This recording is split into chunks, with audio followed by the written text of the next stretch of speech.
RougeRadio.com. Jenn talking CFL news with Rita. Hi, Adam. Hello. What's happening? Not much. Long time no talk. Yes, I've been away. Yeah, the last time we talked, both the Argos and the Riders were in playoff contention. Not so much anymore. Well, my Lions still are. Your Lions still definitely are? 8 in a row? Well, I said that the Argos and the Lions are going to be in the Grey Cup. I'm 50% right. Yeah. So far. And there's no way to possibly make that other 50% come true. No. So the Argos are actually out. They were mathematically eliminated last week. So on Friday night, they were playing for absolutely nothing.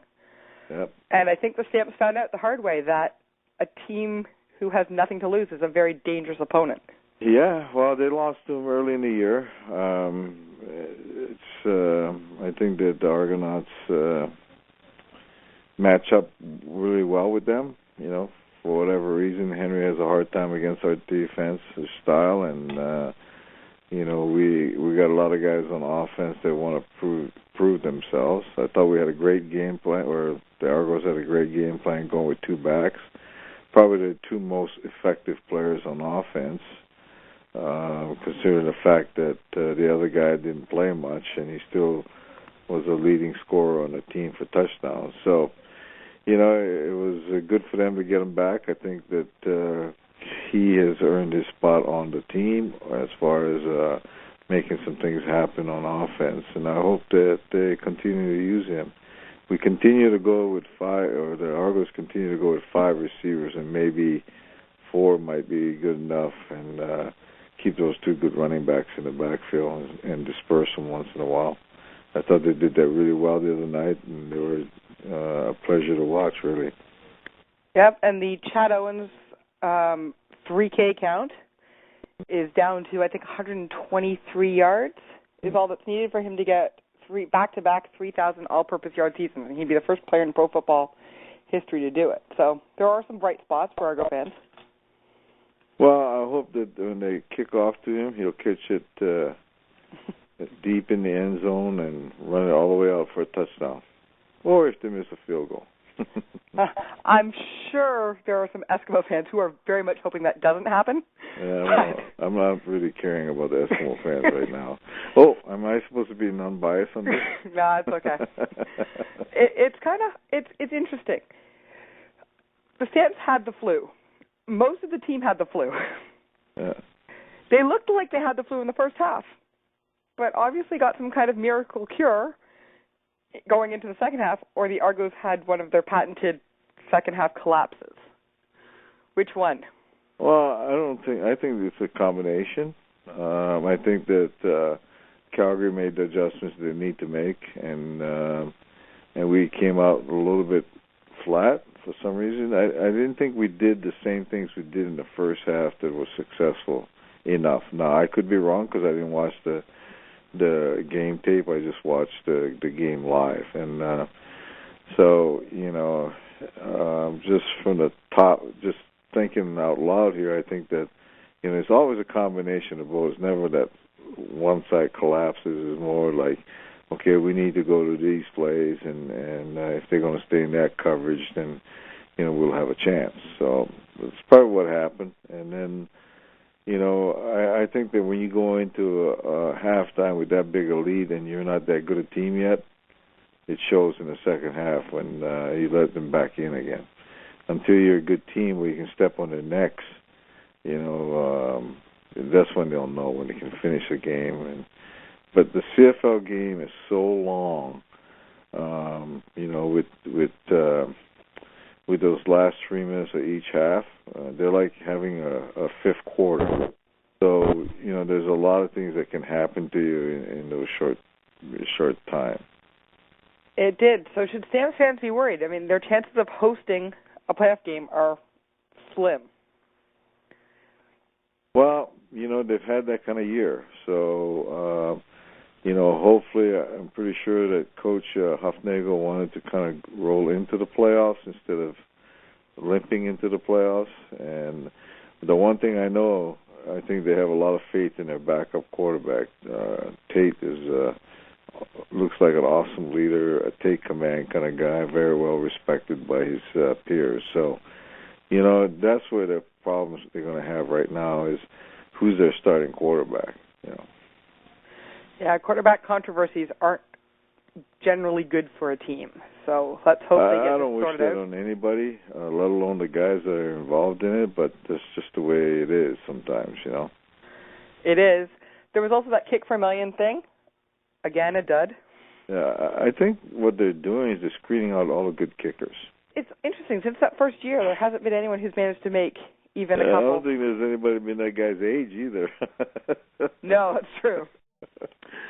How many people apply? 18 million? I don't know. I applied at least 100 times. So there you go. So, and then they randomly picked 4 people, 2 in the East and 2 in the West. Well, I think they should have an 18-week countdown myself. And try and get somebody who is decently good. Yeah, that would be interesting. Do it in game 18, right? Yeah.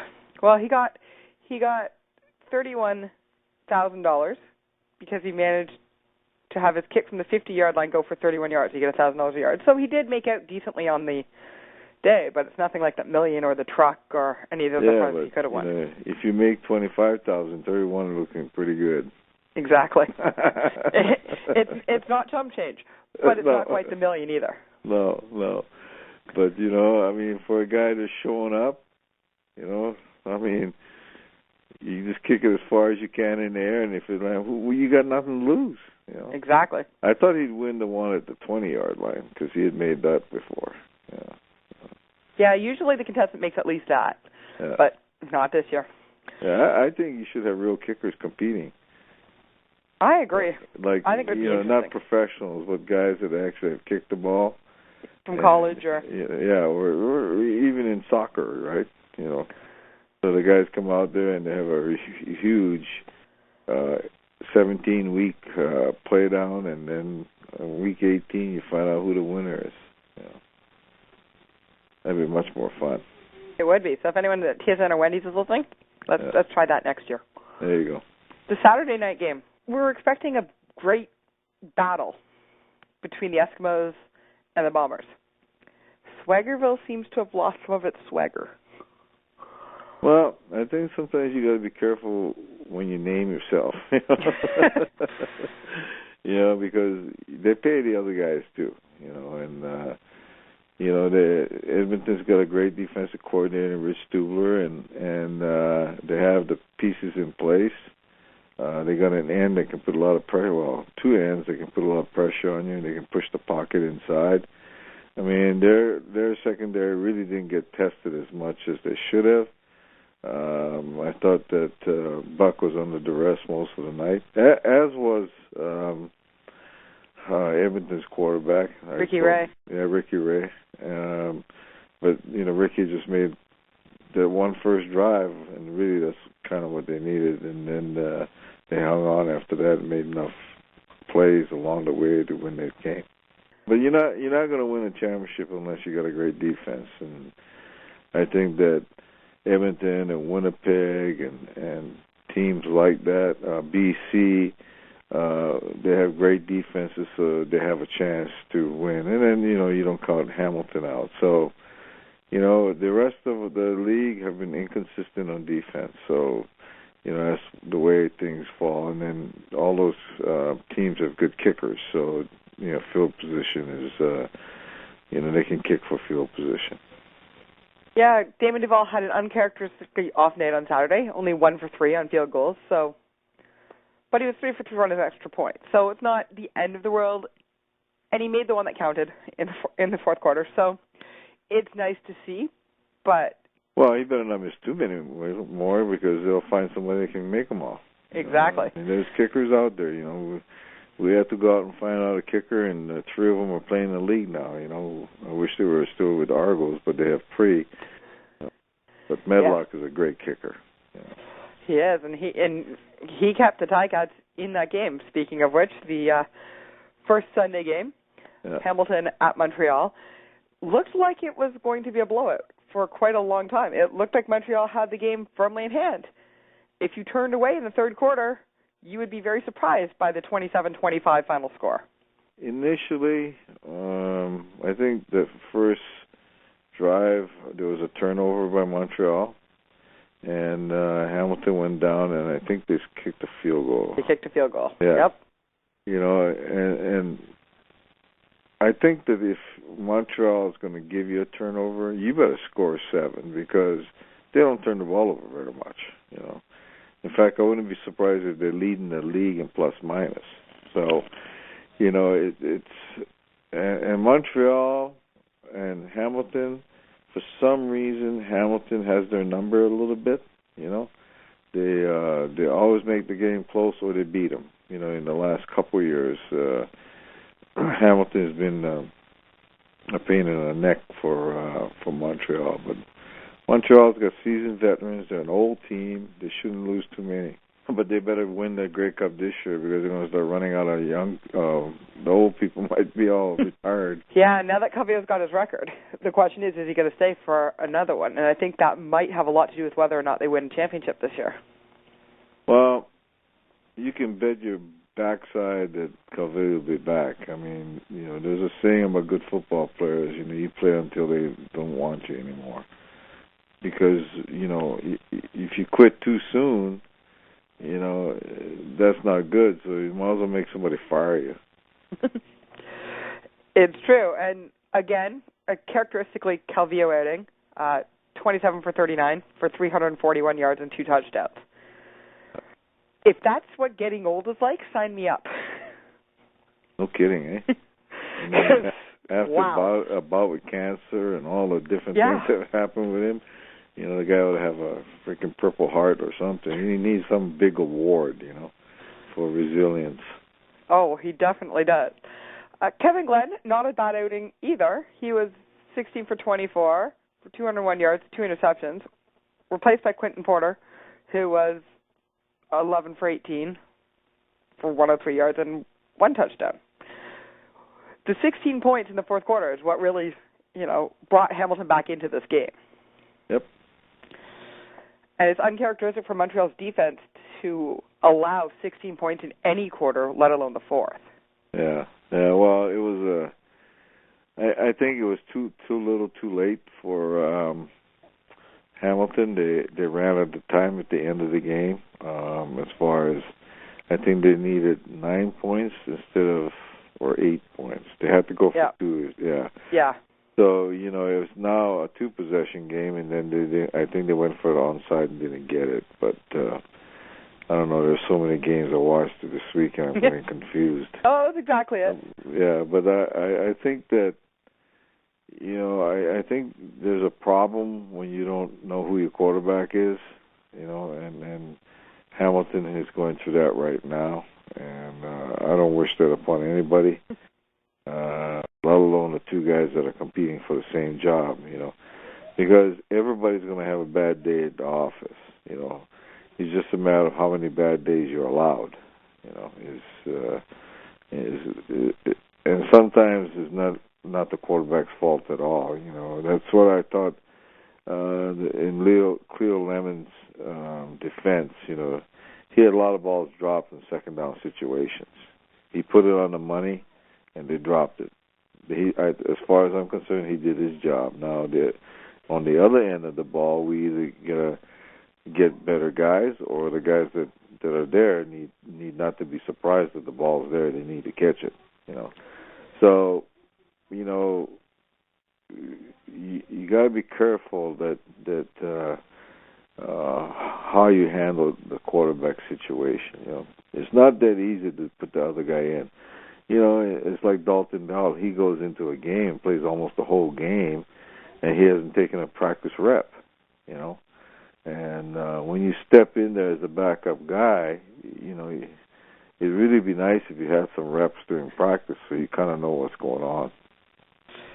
Otherwise, practice is way overrated. Otherwise, practice is way overrated. You know, I mean, if it's that easy, you know, I mean, and I don't mean to pick on the Argos now because I'm sure Hamilton's going through the same thing, and I guarantee you that in Montreal, no other quarterback takes a rep. because the Calvillo won't let them. You know,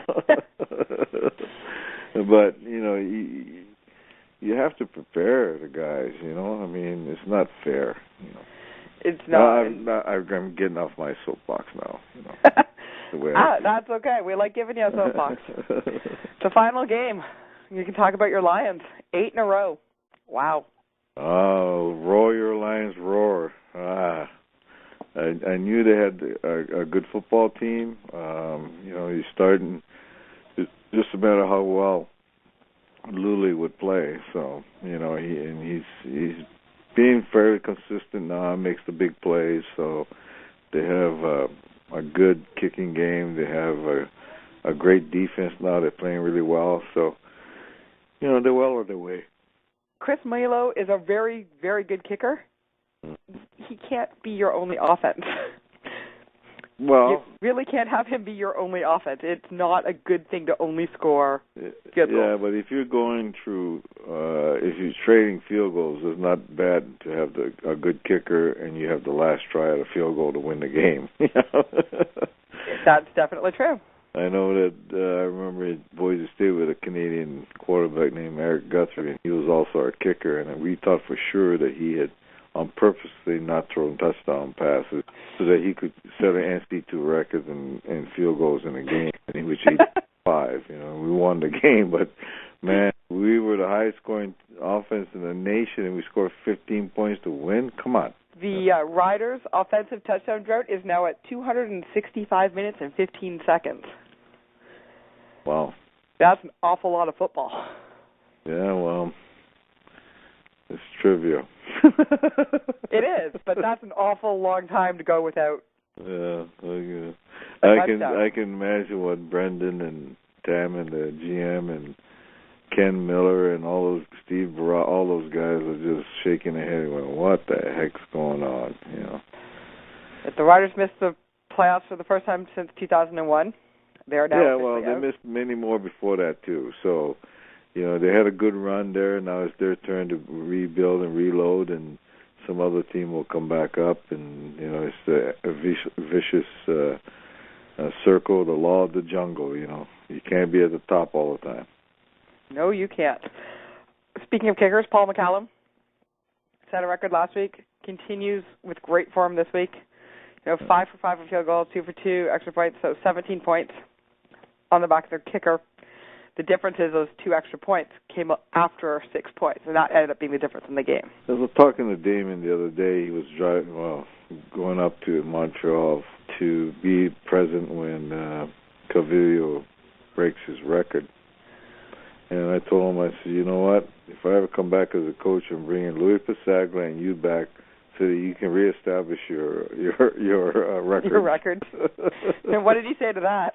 DA says, hey, I'm game for about 2 years. Yeah. I said, I'm talking about game to game now, Yeah. It may take some time, especially if Calvillo keeps playing. He's going to keep making that record go higher. That's right. That's why we got to bring him back right away. Oh, there we go. Speaking of David Allen, I wonder if that would affect his entrance into the Hall of Fame, in that he has finally been elected to the Canadian Football Hall of Fame. Is there a waiting period? Like, do they 5 years? He was eligible last year. Oh, was he? Okay. He was eligible last year, and I think was 1 or 2 votes short. Man, he's a first ballot guy. I mean, there's nobody in the world except Calvillo now has done what he did. Exactly. Jesus, friendly. Nobody was sure what happened last year, and I think he was a unanimous run this year just because nobody wanted to see that mistake happen. It was one of those cases where everybody thought that somebody else would vote for him, so they didn't have to. Oh, that's not good. Milt Stegall, an obvious choice. Yeah. You can't argue with his election to the Hall of Fame. Was this his first year eligible? It was. Damon Allen, Milt Stegall. I mean, I love Milt, and I think he's a great for his position, but nobody's done what Damon's done except Calvillo. So Calvillo should go in on the first ballot. Hopefully they've learned their lesson. And Milt Stegall does hold at least one CFL record, which I believe is the most touchdowns in his career. Yeah. He had 147. Is G-Roy right behind him? I think G-Roy is right behind him. That record may not stand very much longer. Oh, yeah. These records are made to be broken. They are. Yeah. So those are the 2 big names going in. Well, Braley's pretty big. I was going to say, in the builders category, we have another big name. We got David Braley, who has owned 3 CFL teams, currently owns 2. He started off by owning the Ticats, then went on to the Lions, and most recently has also acquired the Argos, and he served as chair of the CFL's Board of Governors. Right. And he did step in as the league's interim commissioner for a while in 2002. So his service to the league makes him also a no-brainer. He's got a big hat and a lot of cattle. He's done a wonderful job for the CFL. He's basically a builder. Yeah, he practically owns the league now, but he's definitely a builder. And I tell you what, he was working for him was a delight, and wish him congratulations. And if he calls, you'll be happy to work for him again? I don't have any problem working for him, no. There we go. See, we're trying to bring you back. Hey. Now you're putting me on the spot there. We're trying to bring you back here. There you go. Trying to help this. If you're going to keep calling the Argos we, you might as well be getting paid for it. Yeah, I've been with him for so long, it's been a slip of the tongue. A couple more entrants into the Hall of Fame. We have Peter Connellan. Yeah. From who Calgary. is one of the most successful coaches ever at the University of Calgary, and he never coached a team with a losing record. Got a lot of good players to draw from, and he plays in a tough conference, and well-deserved. I know him. He's a good man. 8 Canada West Championships and 4 Vanier Cups. And then he retires. And then he retires. Well, smart move. That way you don't get a losing record. Yeah, there you go. Not that I'm not get a losing record. You retire before you get a losing record. Yeah, well, they got a guy there that they'll probably end up in the Hall of Fame, too, is Blake Neal. So, Yep. They kept up the winning ways. Yeah, Calgary is just one of those perennial powerhouse teams. Yeah, they have a good area to draw from. There's a lot of good football played in Calgary, and, so it's kind of a built-in thing there, but you still got to go out and hustle them, and you still got to put them in a position to win. So they're doing a good job. Another player, a posthumous entry into the Hall of Fame, is Harvey Tyrone Jones, who was one of the best linebackers in CFL history, winning 2 Grey Cups and holding the Winnipeg Blue Bomber record for most sacks in a career with 98. He was more of a rush end or a pass rusher. He's had a great spin move. You can ask Schultze about that. Schultze used to have nightmares staying up at night. And we'd go out to practice and say, Coach, you got to give me some quick guys to spin on me. So we'd be out there, DBs, linebackers, running backs would rush him and do spin moves, and it was always a great battle. Tyrone was kind of a talking kind of guy, so, you always... he always played with a chip on his shoulder, and he always created chaos out there. And he and Wild Wild West, James West. So, he had a great run. I'm sorry that he died so young. The last time I saw him, he didn't look very good. So, good on you, Ty. You're in the Hall of Fame, buddy. Yep. Eric Lapointe, a former CFL player with great running back, Toronto, Montreal, and he's being inducted not based on his CFL career, but on his CIS career. He was at Mount A. Mount A, yeah. He was probably the all-time leading rusher in Canadian CIS or CIAU history, and had a pretty good career, but I think he got hurt in the CFL. He did and wasn't able to perform up to his expectations. Right. He was 2-time winner of the Heck Crichton Trophy for the most outstanding player in the CIAU, so obviously definite talent there. Oh, yeah. And then we have one player in the almost historical category, Jack Abenshin, who was an offensive line and place kicker for the Saskatchewan Roughriders from 1965 to 1975. Oh, that'd be Ronnie Lancaster time, I think. I think that would be, yes. Yeah, you'd have to interview Nick Volpe to figure out how good that guy was, but I imagine he's pretty good if he's in the Hall of Fame. So, I would assume he played in he was a CFL All-Star 5 times in a 10-year career, played 4 Grey Cup games, and was a member of Saskatchewan's first Grey Cup championship team in 1966. So it's a good class. I'm glad to see that Damon finally got in because I thought it was a travesty last year when he didn't. So what's your prediction for the Grey Cup now that your first prediction is utterly blown out of the water? Well, half blown out of the water. Half of it. I mean, I still say BC, and out of the East. Who's coming out of the East? Yeah, will probably be Montreal. Montreal? Yeah. And The who's dark going to win? horse would be, for the East, would be Winnipeg, and for the West would be Edmonton. So that's who you're seeing in the Eastern final and the Western final? Probably, yeah. Of course, this is the CFL. Anything can happen. Thank God. Yeah. Anything otherwise, can happen. we'd all be perfect at predicting and doing all that other kind of stuff. But we have grown to expect anything now. We have. I mean, you're going down to the final 3 or 4 weeks, and you still don't know who won the Eastern Division or the Western Division. Am I not right? It's true. Nobody's clinched the division yet. Yep. Things are a little more up in the air in the West, in that I think any team still has a chance at hosting a home playoff game. Yeah. But in the East, it's probably going to be Montreal and Winnipeg. Just we don't know which order yet. The Grey Cup's going to be a great party no matter who's there. It always is. It always is. National party. Bye-bye. This has been Jenn talking with Adam Rita for Rouge Radio.